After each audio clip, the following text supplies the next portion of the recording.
back to room 237, and yeah, new background. I'm actually staying at the house that I'm in the process of buying and moving into. And yeah, the only thing that's in here right now that's me and mine is this blanket and that poster. I still have a lot to get out and a lot to bring in. So, like, these curtains are going. But in any case, you'll still see some videos in my old setting, and even when I'm fully moved in here, I'm gonna have a room set up. That's gonna be room 237. So this is just temporary.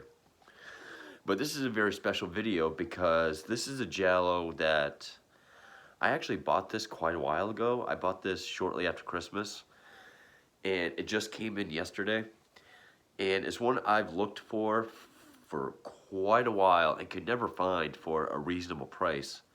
And it's 1972's Amuck, which, and even this is on the cover of Troy Howarth's Giallo, Volume 1 of his Giallo books. This has been on my must-have list for forever, for as long as I've been collecting Gialli. But yeah, I've never been able to find it. And I've had people comment on several of my Giallo videos, like Death Carries a Cane and Death Laid an Egg, that they're some of the most coveted, hard to find Gialli out there. This son of a bitch is hard to find. I think I did see a Region 2 Blu-ray on Amazon for like 30 bucks. And I do have a Region 2 Blu-ray of Umberto Lenzi's Eyeball, which plays on my PlayStation just fine. I didn't see any reviews for Amuck saying if it does. But I found this bootleg on eBay for like $17 plus 5 shipping. And you really can't find it anywhere else. It's like out of stock, or it's super expensive, or it's some shady site.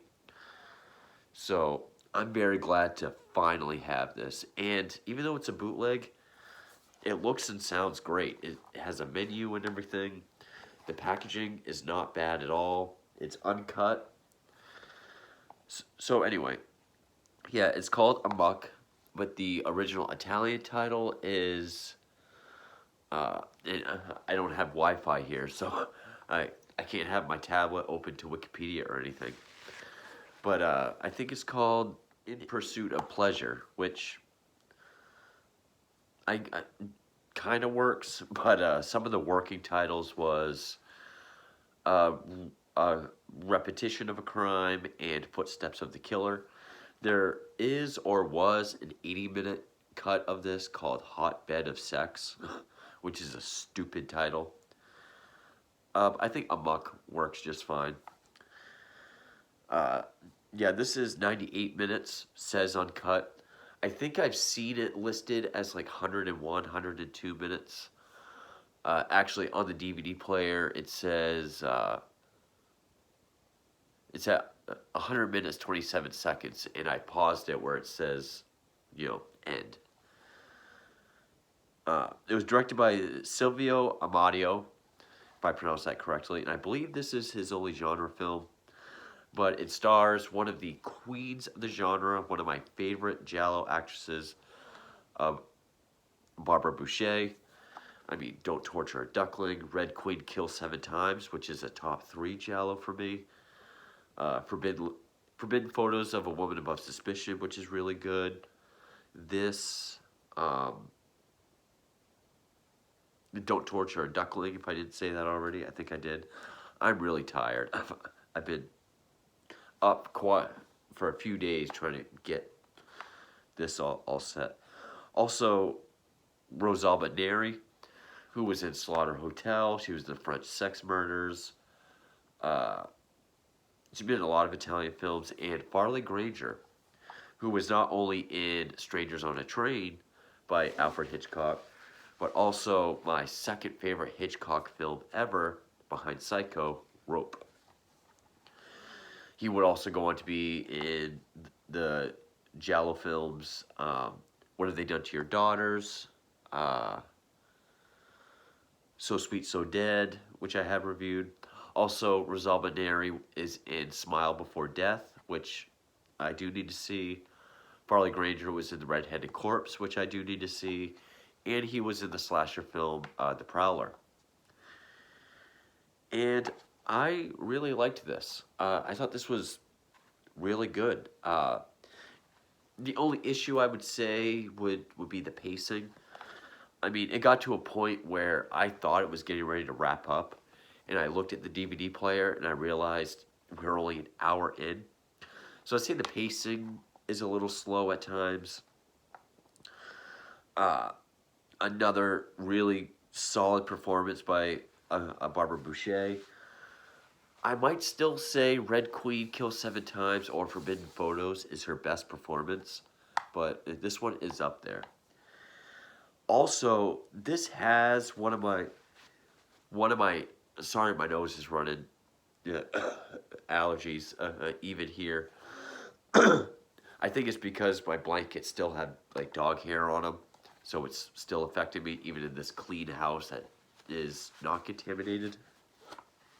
But a score by Teo Yusueli, if I pronounce that correctly. One of the best Giallo scores I've heard in a very long time. I would probably, on top of my head, I'd probably put it in a top 3 or top 5 Giallo or even Italian film scores. It's mostly done with the theremin, which sounds excellent. There's several points in the film where it adds this wonderful eeriness to it. Whether it be when Rosalba Neri is seducing Barbara Boucher, several scenes like that. Actually, there's this wonderful theremin piece that I love the sound of it. I even looked up what a theremin was. That's a crazy instrument. Now, the story is Barbara Boucher plays an American woman named Greta who travels to Venice to look for her lover named Sally, who has disappeared some months before.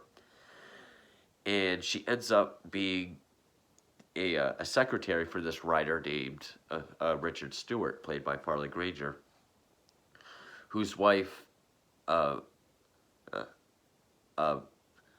Eleonora or Eleonora, I heard him say Eleonora, and that's how the subtitle spelt it. It's spelled differently on the back of this. Played by Rosalba Neri. They're kind of eccentric. They don't know why she's there, but Sally was their former secretary. And she's, I don't remember exactly how, but the commissioner of Venice police, he knows why she's there. I don't remember if he got her the job or what, but he knows why she's there. Like when she first gets there, he has this conversation with her about Nietzsche and philosophy. And like her first night there, she has a jump scare from their groundskeeper, or guy that chops wood and does outside stuff, named Rocco, who is this exceptionally strong man brute, but he's really slow. He appears at her window, and at that point, Eleonora gives her a glass of water and seduces her. Very long, slow motion scene of her being seduced by her with that wonderful piece of theremin music. And yeah, you get the idea that her drink was spiked with something. She even knocks it off the end table and it breaks. The next day, she finds the wet spot. And really what she does is Richard dictates his story onto a recorder. She listens to it and types it out for him. But one night they're hosting a party, and there's this other guy that's close with them named Sandro. And he starts to dance with Greta, who mentions how, he's gotten lucky with their secretaries. So she asks him about Sally. He says, "Oh yeah, we had a thing uh, when she was here." And of course, her drink is spiked again. They show this one film. I don't remember who made it, but as far as the characters there, it's some backyard porno parody of Little Red Riding Hood. I think it actually was Richard and or Greta, because Rocco is the big bad wolf who has sex with Little Red Riding Hood in the film, and Greta recognizes Sally in the film. She sits up and says Sally. Richard catches on to this, so now he knows they know each other. He even asks her the next night, like, "Oh, you worked for this uh, publishing company. You must have known Sally Reese." She says, "Oh no, a lot of people work there. I don't know them." But he knows. And at this point, he also changes his story that he's writing from whatever it was before to a whodunit. And he gives it to her chapter by chapter, and it's describing exactly, like, the first thing she listens to, it's about this woman who goes to be a goes to this house under false pretenses, but is to look for someone that she knows. So she realizes he's writing a whodunit about her. And eventually she finds out how Sally was killed or disposed of through these writings. And she keeps trying to get in contact with the commissioner. Of course, it takes place in Venice, but so you have to take a boat everywhere, but they live out on this private island anyway. And from there, it's, pretty much her trying to stay alive. She thinks they're gonna come after her because she thinks they're onto her, or she knows that they're onto her, especially because of the way the story's turning out. They think she's. I don't think they suspect that she's anyone really important, but they know that she knew Sally, so they suspect she's onto them. And it kind of turns into a decent cat and mouse type movie. There is some odd stuff that doesn't really make sense, like or it's never really addressed again. Like, at one point, it seems like Eleonora is going into some sort of seizure, which Richard says is like the power of extrasensory whatever. She's trying to channel Sally and talk to Greta, tell her she's going to die soon.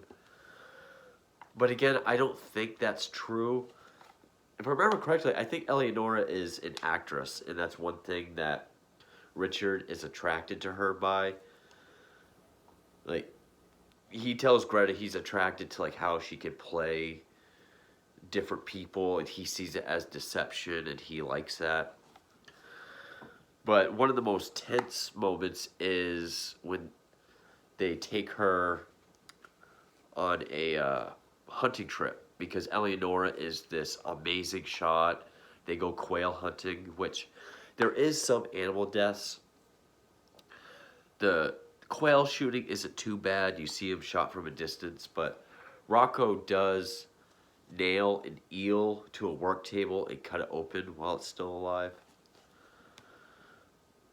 Which, when he does that, he cuts his finger, and Greta patches it up for him. It's really hard to do with no Wi-Fi in front of you. Not that I don't really remember what happens, but it does feel, like I said, the pacing, it does feel like a lot of, I don't want to say padding, but you kind of are waiting for things to happen.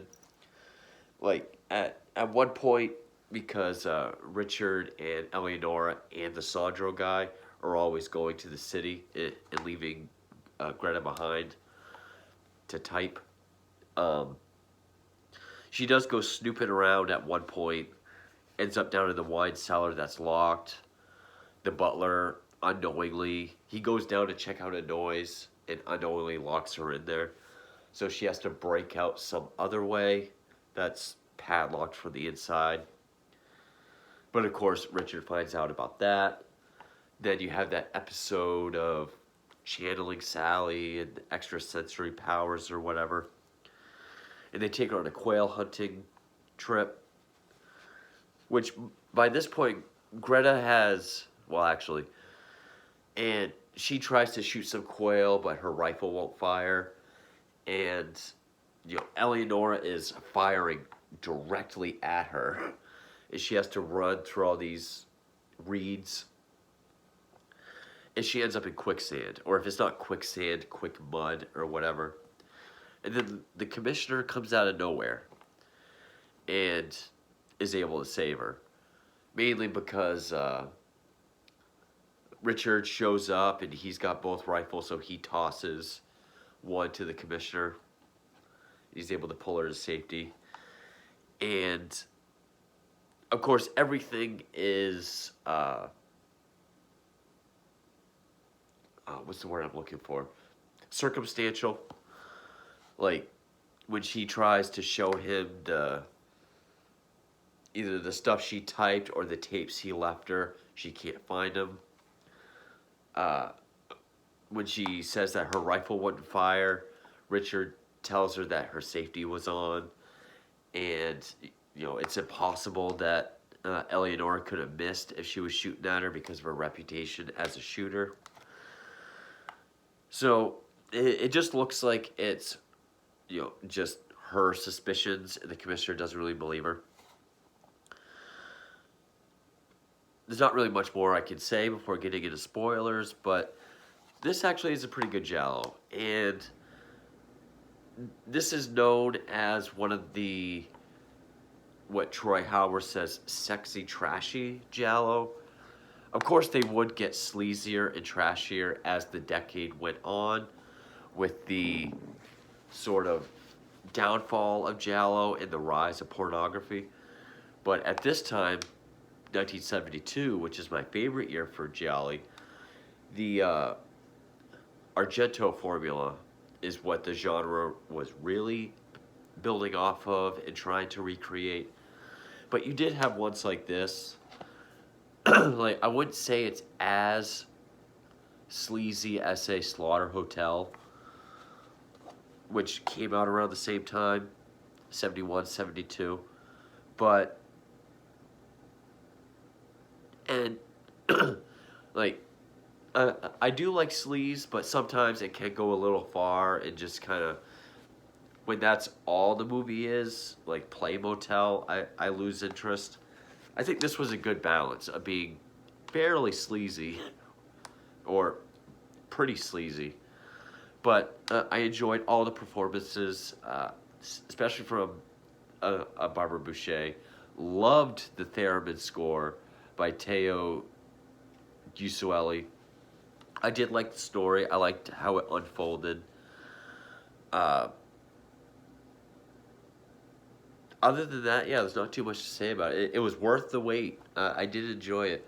I scoured the internet to find any kind of copy, and I'm glad I finally got it. So, with that, I guess I'll get into spoilers. So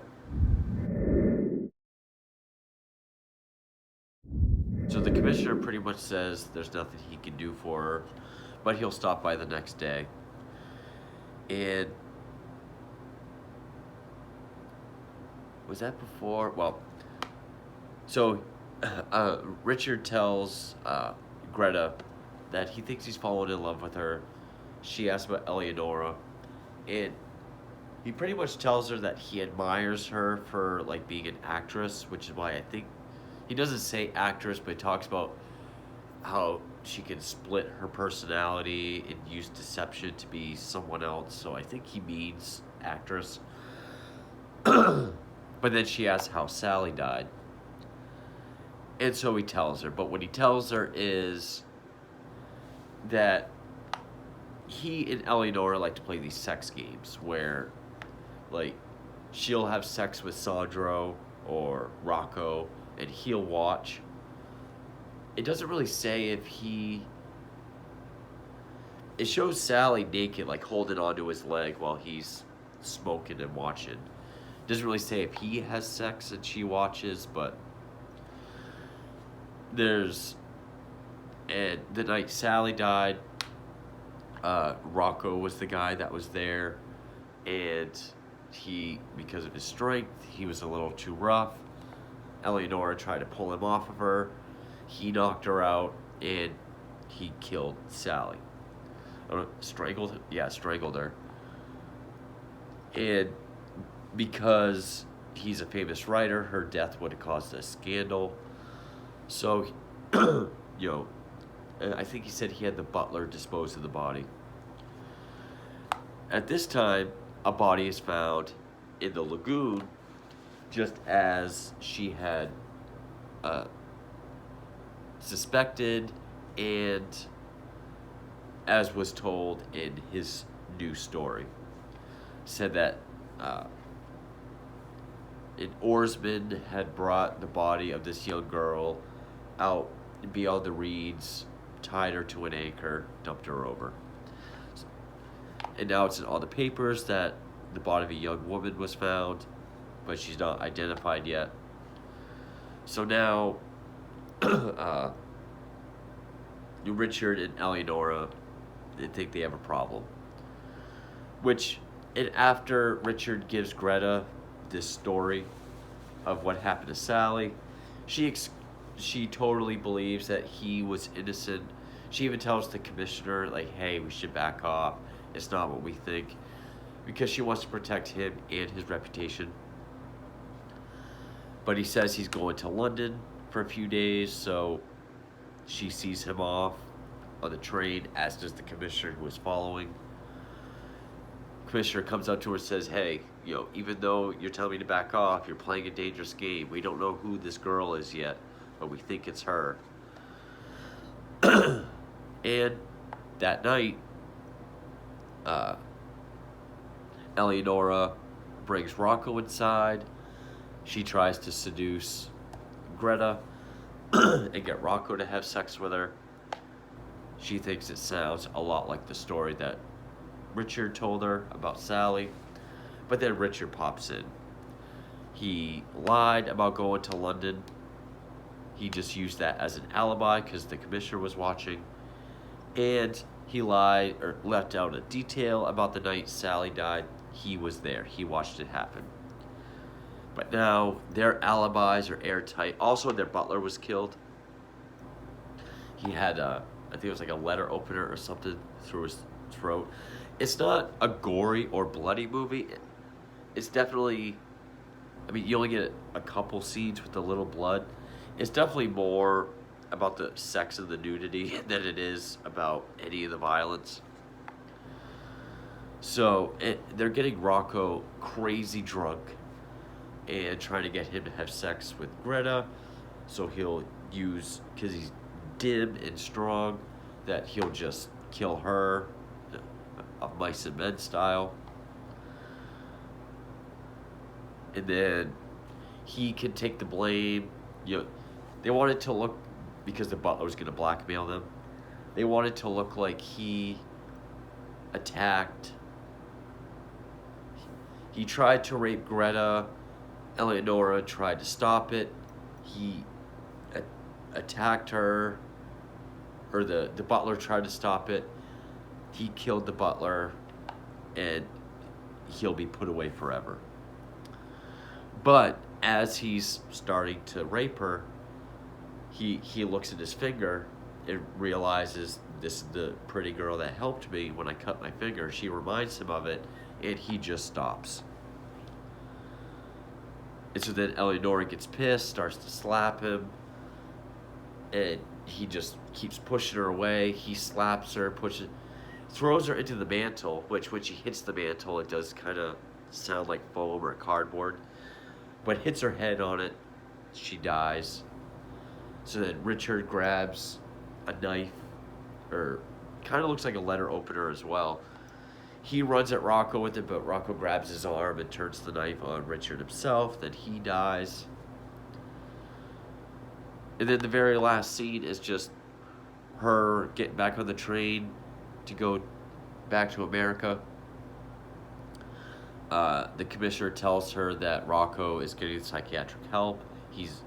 Even though he's locked up, and that there's nothing she can really do to help him. And then as the train leaving, the last thing he says is, "Oh, the body of the girl that was found was not Sally Reese."